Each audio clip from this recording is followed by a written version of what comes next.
O trabalho da Prefeitura no enfrentamento ao novo coronavírus segue firme em Cuiabá.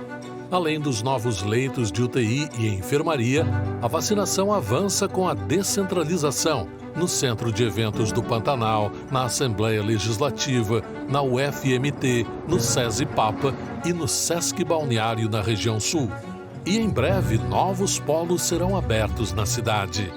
A esperança está chegando para os idosos em situação de vulnerabilidade com a ação Consultório na Rua e também nas comunidades rurais por meio do programa Amor. Mas ainda temos um grande desafio pela frente e a gente sabe o que fazer para vencer. Respeite as regras de prevenção. Se precisar sair de casa, use a máscara. E quando chegar a sua vez, vacine-se. Eu já me vacinei, mas continuo usando a máscara. Vacina Cuiabá. Sua vida em primeiro lugar.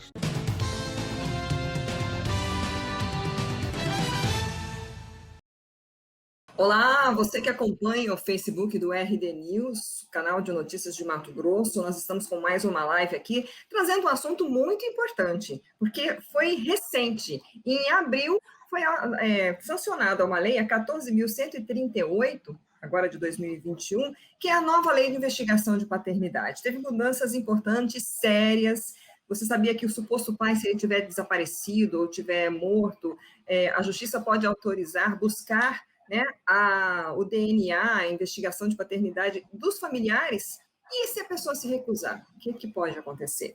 Bom, sobre esse assunto, quem vai tirar essas dúvidas com a gente é a advogada Dinair Souza. Dinair, obrigada por ter aceito esse convite para esse bate-papo, trazer essas informações aqui, que eu acredito que tem muita dúvida, já havia antes, né? Agora, então, com essa ampliação aí da nova lei de paternidade, certamente tem muita gente querendo saber o que acontece. Então, vamos à primeira questão que eu já coloquei aqui, é que se houver recusa, ou tanto do pai, né, como do parente, o que acontece? Bom, em primeiro lugar, boa tarde, Lídia, agradeço pelo convite, essa oportunidade de estar aqui. Primeiro esclarecimento. Não se trata de uma nova lei de investigação de paternidade, tá? A lei de investigação de paternidade, a Lei 8.560 de 92, continua em vigor. O que ocorreu foi que essa nova lei, a 14.138, de 19 de abril agora de 2021, ela acrescentou o parágrafo 2º ao artigo 2º da Lei de Investigação de Paternidade. E esse novo parágrafo acrescentado, ele veio estabelecer que na hipótese do suposto pai estar falecido ou desaparecido, se encontrar em lugar incerto e não sabido, o juiz pode determinar as expensas do autor da ação, ou seja, quem deve pagar a realização do exame é o autor da ação, a realização do exame de pareamento genético, ou seja, o exame de DNA em parentes consanguíneos, os mais próximos, excluindo os mais remotos. E o que acontece se recusar? A mesma coisa que acontece quando há o pai é citado e o pai não comparece para a realização do exame de DNA. A recusa acarreta a presunção de paternidade, ou seja, não fazer o exame de DNA, se recusar a fazer o exame de DNA, quer seja o pai, e agora, na ausência desse pai, esse parente próximo designado judicialmente para fazer o exame, ele não vai ser obrigado a ser levado coercitivamente ao laboratório para submeter ao exame, não tem essa possibilidade. Porém, essa recusa em se submeter ao exame de DNA leva a uma presunção de que, efetivamente, esse pretenso pai seria o pai e a paternidade poderá vir a ser reconhecida, tá? Mas essa presunção é uma presunção relativa. O que isso significa? Tem que se levar em consideração o conjunto probatório dos autos. Não adianta eu entrar com uma ação de investigação de paternidade alegando que fulano é o pretenso pai, sem apresentar nenhum indício de prova. Eu tenho que demonstrar uma prova desse relacionamento, quer seja troca de mensagens, cartas, fotos em comum, testemunhas desse relacionamento. Ou seja, tem que existir uma outra modalidade de prova para se determinar que havia uma relação e que possivelmente o pai era esse que está sendo indicado. Então, assim, vai ser considerado o conjunto probatório. Então, ali, houve a recusa de submeter o exame de DNA e presentes nesse conjunto probatório, indícios efetivamente da paternidade, vai haver possivelmente depois o juiz vai declarar a paternidade em relação a esse pai desaparecido ou já falecido, a que esse parente se recusou o exame de DNA. Então, assim, para as pessoas que são leigas, às vezes não percebem ou não entendem o que significa a presunção de paternidade em si. Significa dizer que, se ele recusar, ele não vai ser obrigado a fazer o exame de DNA, mas ele vai ser considerado pai, é isso? Isso. Diante da justiça, acontece? Não tem como fazer coercitivamente, vai forçar, né? Porque a gente implica em outras questões, inclusive de âmbito constitucional, né? Uhum. Não pode ser levado coercitivamente a fazer esse exame, mas há recuo. Porque isso já vinha sendo entendimento simulado, tá? A súmula 301 do STJ já dizia que em ação de investigatória, a recusa do suposto pai a se submeter ao exame de DNA induz a presunção iuris tantum de paternidade.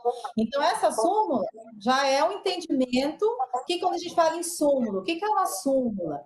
É um entendimento já pacificado pelo, no caso, é uma súmula do STJ.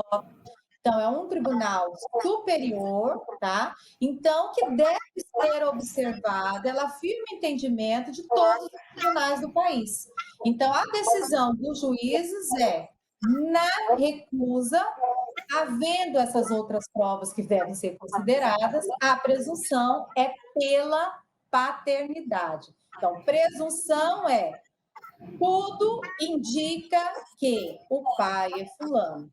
Ele poderia ter provado que não fosse pelo exame de DNA, ele se recusou, logo a prova, ele se recusou, vai fazer prova contra ele mesmo, né? Ele vai ser designado como o pai dessa criança, exatamente em decorrência da recusa. E o mesmo agora, por força desse parágrafo 2º do artigo 2º da Lei de Investigação de Paternidade, vai se dar em relação aos parentes desse pai falecido ou desaparecido. Tá? Então, por exemplo, eu tenho um irmão que, de repente, resolve. Meu pai já faleceu, eu tenho mais de 20 anos. Eu não quero me submeter a exame de DNA, eu nego, meu pai nunca falou que existia, me recuso. Eu não me submeter, pai, não presume vou que é nada, me recuso, presume que é. E o que isso implica, Lídice? Já colocando... Sim, aí, era a próxima pergunta. Isso aí implica em todo. Olha, meu pai já faleceu há 20 anos. Digamos que ele tenha deixado herança, pode ter que rever toda uma partilha de bens e o inventário que tem acontecido. Dessa alteração, tá? Então, assim, o que a gente implica? Porque a gente pensa muito em investigação de paternidade quando se trata em criança, né? Aí tem as implicações de alimentos, só que não é só isso, é o direito ao nome, é o direito a uma identidade, que todos nós temos esse direito personalíssimo assegurado. A esse direito de nós termos um nome, de termos uma procedência, de onde nós viemos, quem são os nossos pais, avós, enfim, pertencermos a algo, a alguma família. Então, essa implicação altera-se nome. Então, não é só eu entrar com investigação de paternidade porque o meu filho tem que ter direito a alimentos. É muito mais do que isso, gente. É a implicação que eu tenho, que às vezes eu me deparo muito com mães que estão magoadas por questão do relacionamento, do pai dizer que não, eu não quero que o filho não é meu, você andava comigo e com o outro, aí ela fica com raiva, também não vou pedir reconhecimento, não quero mesmo que assuma. A questão é que esse filho tem direito ao pai e a uma mãe. Então, a gente precisa separar as desavenças de relacionamentos e colocar que o direito à paternidade é um direito pessoal do seu filho. Então, no que você retira isso dele, você também não está agindo corretamente com o seu filho. Não é só a questão do pretexto pai, né? Então, assim, há implicações maiores, né? Alimentos, o direito ao nome, o direito à convivência. Só que tem um pequeno detalhe, né? Afeto a gente não impõe. Verdade, né? Tem outras implicações em cima disso que tem acontecido em consequências, tá? No que lá na frente uma pessoa de 30, 40 anos reconhece essa paternidade e, na verdade, ela acha que o pai sempre soube, a família do pai sempre soube, e a gente vê algumas ações por abandono afetivo. Porque essa pessoa, a vida toda, não fez aquele papel de pai. Né? Na verdade, assim, tem situações distintas nesses casos, né? Às vezes a mãe ainda, quando é criança, busca esse reconhecimento, mas eu já vi situações, assim, de mães que não querem, na verdade, que querem cortar esse laço. Essa criança, por exemplo, quando ela fizer 18 anos, ela pode ir atrás? Ela pode ter uma ação de paternidade? Ela pode a qualquer tempo. Então, uma vez assim, ela ficou sabendo, a mãe nunca contou, de repente ela já está com 25 anos, e ela fica sabendo que o pai é fulano. Ela só vai ser titular mesmo da ação, sem precisar da representação ou da assistência da mãe, depois que ela tem 18. Então, ela lá com seus 18, 20, 25, ela mesma ingressa com a investigação de paternidade. Nessa idade, ela não vai mais ter direito a pedir alimentos. Mas, e também, se o pai não sabia, ou tem outras questões, não tem que se falar em abandono aí, muitas vezes, né? Mas tem outras implicações que tem acontecido muito, gente, da mulher ter acabado com aquele relacionamento, ela entra em outro relacionamento, e esse novo marido registra essa criança como se seu filho fosse. E aí é uma situação, né? Então, a lei não é só uma investigação, eu tenho que ter uma alteração no registro civil, eu tenho que tirar uma paternidade para colocar outra. E, na verdade, reconhecer filho de outrem como seu é um crime. O correto seria haver uma adoção dessa criança, né? Aí, por parte do padrasto. Para que esse pai afetivo passasse a integrar. Mas o que as pessoas fazem, na verdade, como ele não tem nome de pai, vai e altera, né? Então, na verdade, ele não é o pai, colocar assim, o pai biológico, e depois esse filho acaba descobrindo lá na frente, ou quando esse pai separa da mãe, isso acaba vindo à tona, às vezes até em brigas, e aí que vem a questão de buscar o pai biológico e tentar rever esse próprio registro. Então, a gente tem se deparado com alguns casos nesse sentido. Tá? Então, a verdade é sempre melhor. Se a gente pode falar algum conselho para as mães, por pior que seja, a verdade é o real. Né? Então, trabalhe em cima de quem é o pai do seu filho. Se outro exerce a função, ele pode acrescentar, inclusive, o nome hoje, como uma paternidade afetiva, isso é perfeitamente válido, mas não vamos fazer as coisas para burlar a lei, porque aí que pode gerar algumas consequências futuras, né?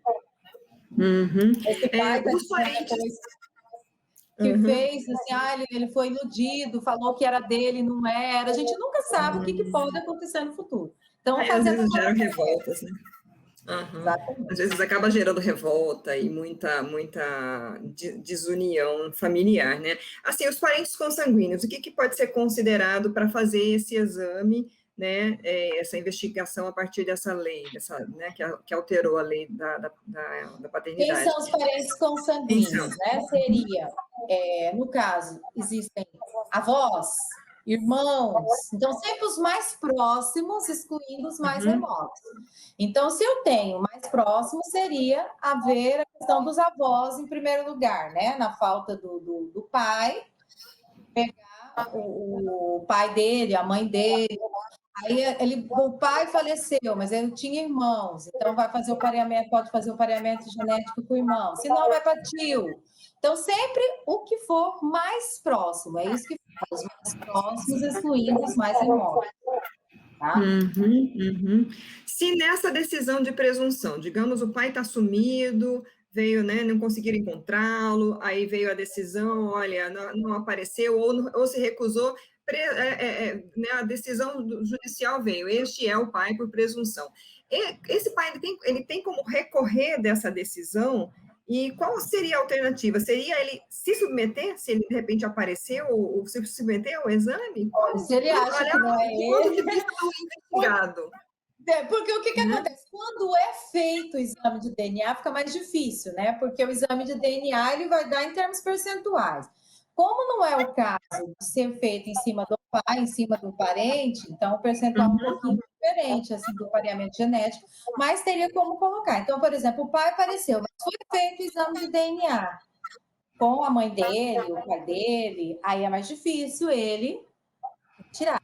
Mas os avós, aí vai comprovar, ele vai tentar comprovar que não compareceu, porque havia uma impossibilidade de locomoção por conta desses idosos também.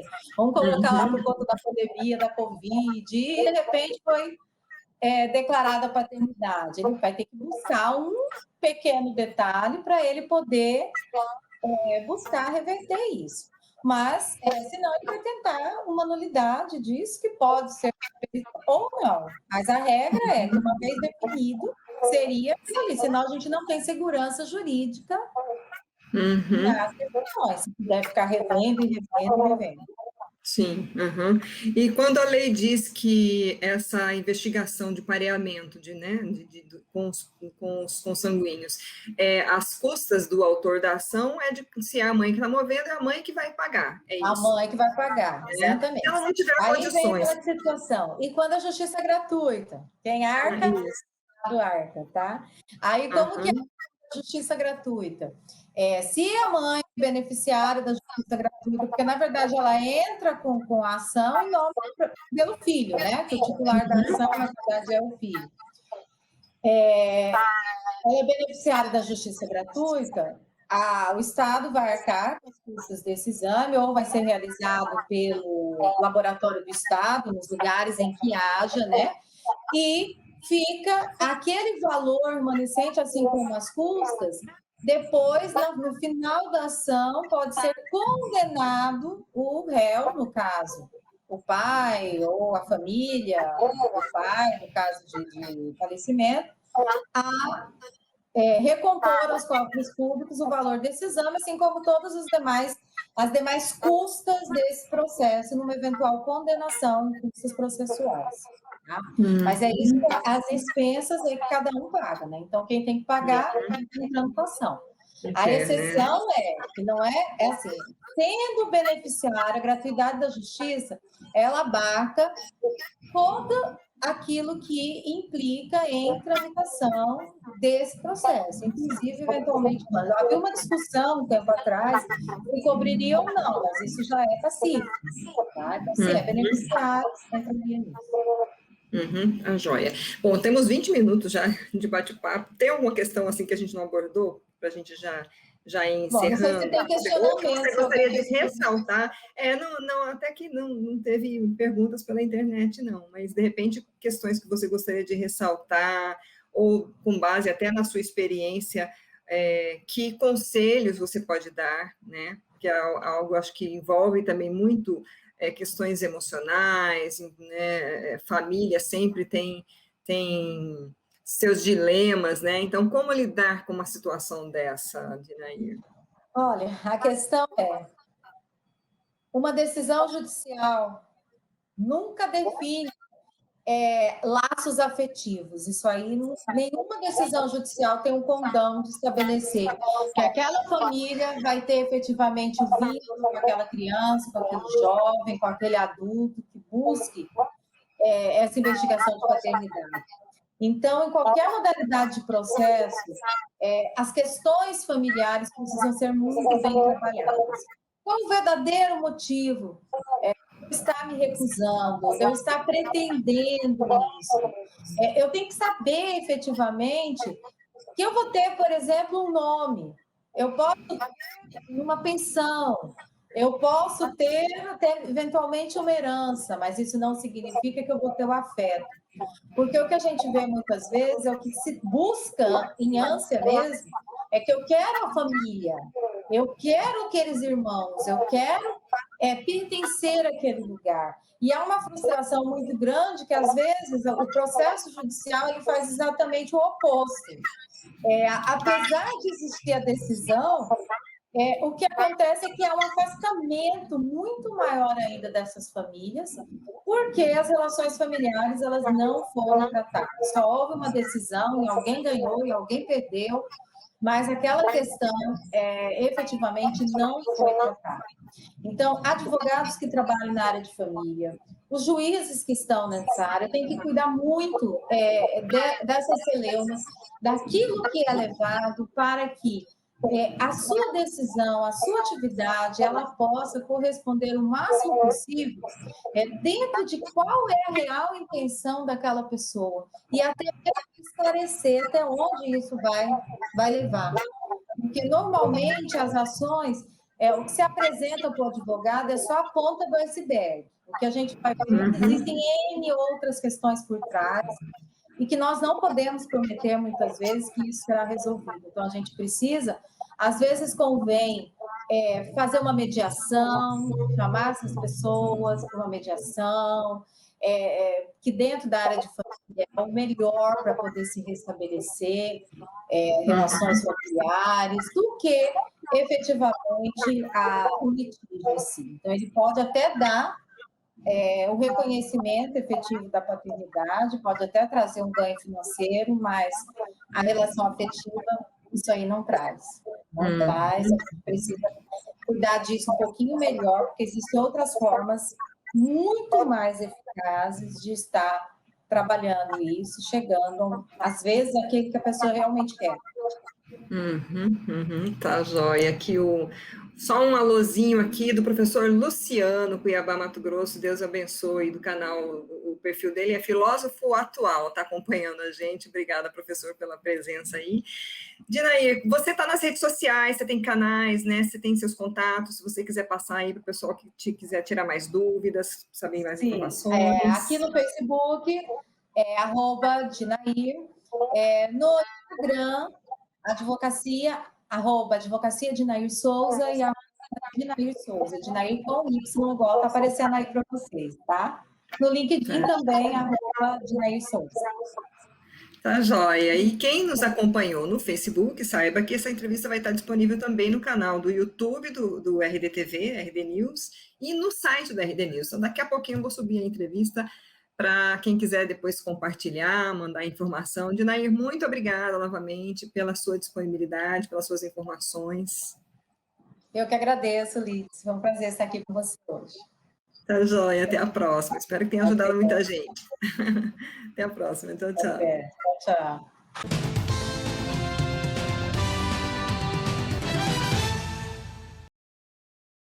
Olá, pessoal! No Plantão Cuidando da Gente, da Prefeitura de Cuiabá, você tira suas dúvidas sobre um assunto muito importante, a vacina. Pode perguntar que a gente responde. Por que a Prefeitura tem vacina armazenada? A maior parte das vacinas armazenadas é reservada para os idosos que tomaram a primeira dose e precisam ter a sua segunda dose garantida. Tudo tem que estar programado, seguindo as normas do Ministério da Saúde. Infelizmente, o nosso estado é um dos que menos recebe vacinas no país. Cabe às prefeituras fazerem um controle dos lotes que chegam para assegurar com a maior eficiência a imunização de toda a população. É isso aí! Assunto sério combina com responsabilidade. Acesse nossos canais nas redes sociais e fique por dentro do trabalho da Prefeitura no combate à Covid-19. Prefeitura de Cuiabá.